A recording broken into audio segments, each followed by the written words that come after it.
Čo rozhoduje o tom, či firma prežije pár rokov alebo celé 10 ročia? Finančný trh sa za posledných 25 rokov zmenil takmer na nepoznanie. Technológie zrýchlili všetko, klienti sú náročnejší, konkurencia tvrdšia. To, čo fungovalo včera, dnes často nestačí. Je možné budovať firmu ako dlhodobý príbeh, nie ako rýchly projekt? Čo všetko preto treba robiť a čomu sa naopak vyhnúť? Vítajte v biznise.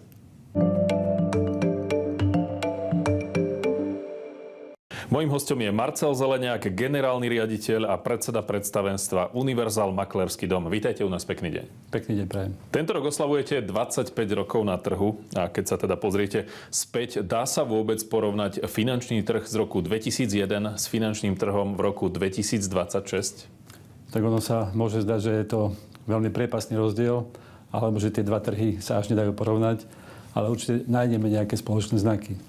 Čo napríklad teda zostalo rovnaké? Podľa mňa zostalo rovnaké to, že naša činnosť sprostredkovateľská je zameraná na to, že chceme pomáhať našim klientom finančne rásť a zvyšovať finančnú gramotnosť a pripraviť ich či už na predvídateľné alebo nepredvídateľné situácie, ktoré častokrát v živote nastávajú. A zároveň sú to naši sprostredkovatelia, kvalitní sprostredkovatelia, ktorí pomáhali aj v roku 2001 a pomáhajú aj dnes.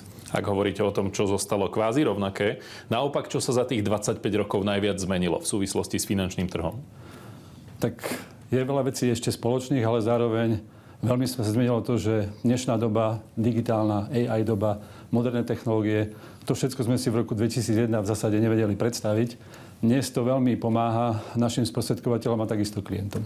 Ak sa obzriete spätne na to uplynulé štvrťstoročie, tak ktoré obdobie vy osobne považujete za také najzaujímavejšie alebo najinšpiratívnejšie? Tak pre mňa každé to obdobie je veľmi zaujímavé od celých tých 25 rokov, pretože pracujeme s ľuďmi a tá práca s ľuďmi je vždy zaujímavá a prináša rôzne príhody. A zároveň Univerzál vznikal s tým, že tá firma vznikala pre ľudí a tak sme ju aj postavili. Keď sa pozrieme práve na tie začiatky, o ktorých hovoríte, keď vaša spoločnosť vznikala, tak ako si spomínate na tú možno atmosféru a nastavenie tímu v tom čase, v tom 2001? Keď začínate budovať spoločnosť, tak si naozaj pamätáte všetky tie začiatky. Univerzál vznikol ako životný maklér a postupne sme pridávali ďalšie sektory. Zároveň tá doba bola naozaj veľmi hektická, náročná, ale aj zaujímavá a zábavná. Takže pre mňa sú to veľmi dobré spomienky a som veľmi rád, že som bol pri zrode Univerzálu. Ako sa odvtedy zmenilo spôsob práce a vôbec to vnímanie cieľov? Je podnikanie dnes iné, ako bolo pred štvrťstoročím? Ono dôležité je mať jasný cieľ. Byť jasne stotožnený s hlavou aj s celým telom, aký cieľ chcete dosiahnuť. A menia sa potom len tie prostriedky v rámci toho obdobia, akým tie ciele dosahujete. Čiže ja hovorím, v roku 2001 my sme si nevedeli predstaviť niektoré technológie, ktoré môžeme využívať dnes, ktoré môžu využívať naši klienti. Máme vybudovaný komplexný ekosystém, ktorý využívajú naši sprostredkovateľe, takže ciele sa nemenia, teda ciele si nastavíte také, aké potrebujete a menia sa len tie prostriedky, akým tie ciele dosiahnete. Z vášho pohľadu, čo je najdôležitejšie pri budovaní stabilnej a úspešnej firmy?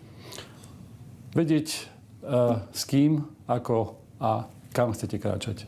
Akým smerom teda kráča vaša spoločnosť? Kam sa Univerzál uberá dnes? Ako sa dá na jednej strane možno udržať akási kontinuita, ale zároveň aj rásť a meniť tú spoločnosť? Univerzál sme začali aj stále budujeme ako rodinnú firmu. A našim cieľom bolo vybudovať spoločnosť, ktorá bude prvou voľbou pre finančných sprostredkovateľov na trhu a zároveň, že budeme takým bezpečným prístavom pre tých sprostredkovateľov. A to prenášame aj našich klientov, u ktorých zvyšujeme tú finančnú gramotnosť bez rozdielu na to, či majú menej alebo viacej finančných prostriedkov a to je našim cieľom. Už niekoľkokrát sme spomínali tú dlhovekosť, tých 25 rokov a dá sa hovoriť o nejakom recepte na takúto dlhovekosť firmy? Otázka je, že čo je dlhovekosť, či to je 25 rokov, 50 rokov. Mojím cieľom je, aby Univerzál dosiahol 100 rokov a tú dlhovekosť, na to asi recept nemám. V každom prípade mám príbeh Univerzálu a mnoho príbehov sprostredkovateľov, ktorí už dokázali odozdať tú svoju činnosť svojim deťom alebo si vychovali následníkov. A to si myslím, že je recept na to, aby sme dokázali z generácie na generáciu odovzdávať naše skúsenosti. A je nevyhnutné byť vždy v úvodzovkách trendy, alebo existuje možno niečo také trvácnejšie, čo drží tú firmu nad vodou bez ohľadu na to, aké módne vlny, nazvime to takto, prichádzajú? No, nevyhnutnosťou je, aby ste využívali tie najmodrejšie technológie a na nich postavené aplikácie, pretože to je naozaj nevyhnutnosť, aby ste boli prvou voľbou pre sprostredkovateľov alebo pre budúcich spolupracovníkov. Ale samozrejme potrebujete budovať aj mladú generáciu a nástupcov na to, aby ste tú firmu mohli posúvať a spoločne budovať. Už viackrát ste spomínali ten nástup moderných technológií. Ako konkrétne sa to prejavilo vo vašom segmente? Čo vám aj v dnešnej dobe možno tak najviac pomáha, čo povedzme pred 10 rokmi bolo nemysliteľné? Tak dnes máme k dispozícii, alebo naši sprostredkovateľe, rôzne kalkulačky, či už životnú kalkulačku, neživotnú kalkulačku. V zásade na každý segment sú porovnávače a dojednávače, čo jednak našim kolegom zjednodušuje činnosť, ale zároveň dokážeme tým našim klientom vytvárať ďaleko lepšie riešenia, variabilnejšie, personalizované tak, aby boli ušité priamo na ich potreby. Dá sa firma dlhodobo budovať ako v úvodzovkách rodina? Čo to možno v praxi znamená? A ako sa potom udržiava tá rovnováha medzi ľudskosťou na jednej strane a profesionalitou na strane druhej? Ja som presvedčený o tom, že sa dá budovať ako rodina a podľa mňa univerzál je toho dôkazom. Pretože keď sa pozriete, tak v každej rodine nájdete rôzne generácie, ktoré nejakým spôsobom medzi sebou komunikujú. A dnes je to už v každej firme. Máte vo firmách ľudí generácie X, mileniálov, máte generáciu Z a potrebujete s týmito generáciami navzájom aby komunikovali navzájom medzi sebou a zároveň aj vy s nimi komunikovať. A zároveň tá komunikácia musí byť špecifická a zameraná na každú tú generáciu trochu inak. A ja si myslím, že sa to dá. Dôkazom je vrajme aj naša spoločnosť. A ja verím, že sa to bude rozvíjať aj ďalej. Na to nadviažem, keď hovoríte o tých generáciách, tak čo podľa vás v dnešnej dobe motivuje tie mladé generácie pridať sa práve k takémuto typu firemnej kultúry? Častokrát sa hovorí, že tá generácia Z je taká, že nevedia veľmi, čo chcú, alebo dokonca, že sú leniví. Ja si myslím opak. Je len treba nájsť hodný spôsob, ako s nimi komunikovať. Oni sú dychtiví po vzdelaní, vedia a pracujú s modernými technológiami, lebo v tom vlastne žili a narodili sa. Čiže je treba len nájsť spôsob, pretože my sme boli zvyknutí na to, že sme fungovali na nejakých príkazoch v minulosti, možno zákazoch a tak ďalej. S nimi je treba komunikovať otvorene a skôr na takým kaučovacím spôsobom, kedy dokážete si viacej vypočuť a potom naplniť ich ciele, ktoré oni potrebujú. Z vlastnej skúsenosti, s ktorou generáciou je tá komunikácia najťažšia? Viete čo, ja to takto neberiem. Ja komunikujem rád, či už s jednou, druhou alebo treťou generáciou. Pri tej mladej alebo generácii Z sa učíte možno, že takej trpezlivosti. Áno.